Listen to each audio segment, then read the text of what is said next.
where did Western civilization go wrong? Like if there was a garden someplace, and everything felt good, true, and beautiful back then, what the fuck have we done since? And where was the fork in the road, right? Where was that fork? Was it 10,000 years ago with agriculture? Was it, was it the Industrial Revolution? Was it capitalism? Who knows? Where was it?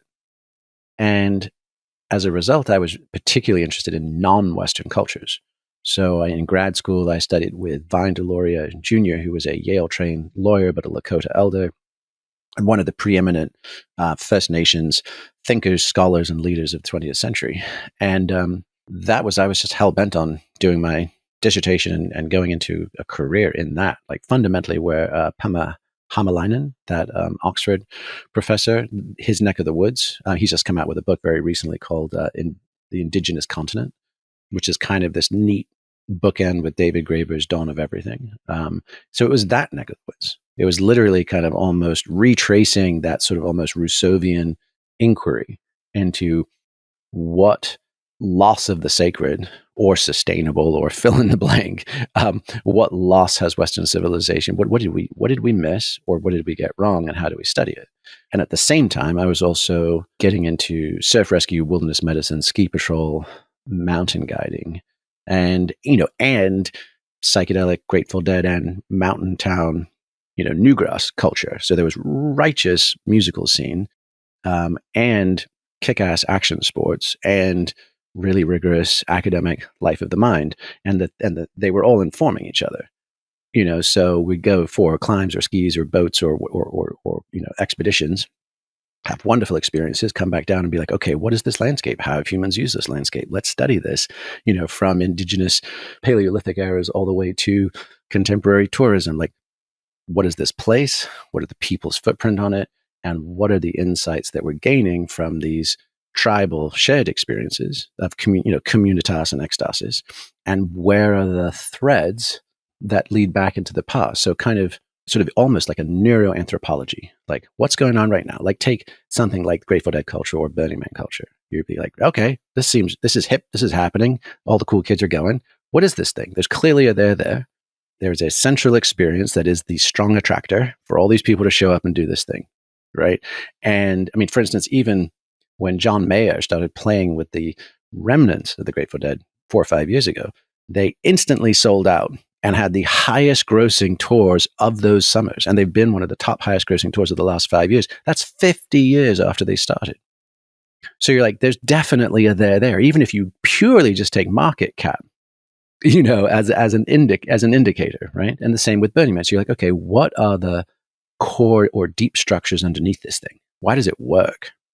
And then the anthropology pieces, and where else have things like this shown up in the past, in the historical record? Then you add in the neuroscience. What are the mechanisms of action underneath these things that made them all work? Even if people claimed mythological or supernatural justifications or reasonings, or priest class told you why something was something, why does it actually work?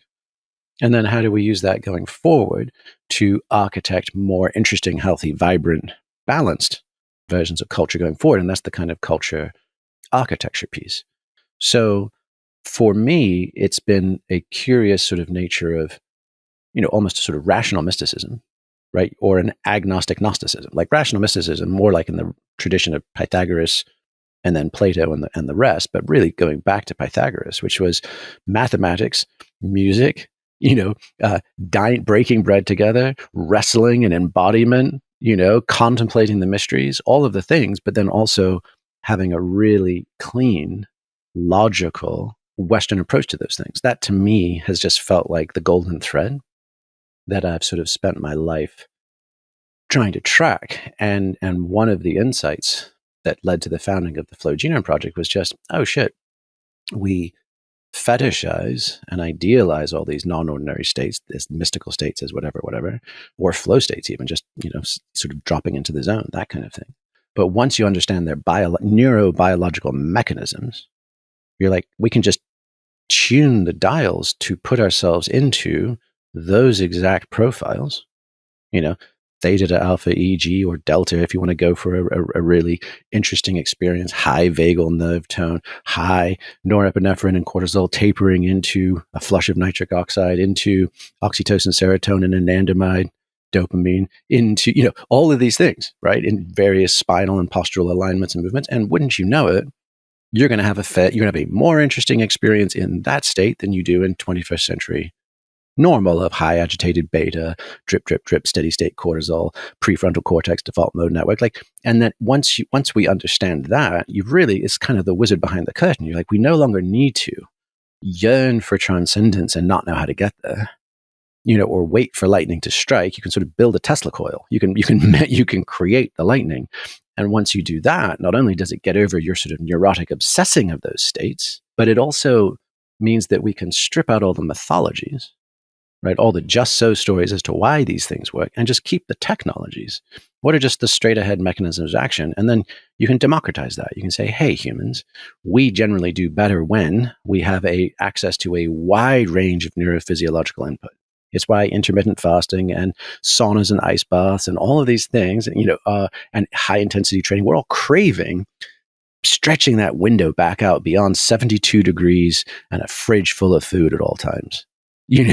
So we're desperately trying to expand our range. And I think that that's arguably a really good marker for us to move towards for health, well-being, but also inspiration and healing. So that's kind of it. I mean, it's basically been the history of humans, wild ass fun adventures in big natural places, and then the kind of the science and understanding of how those things all mesh together.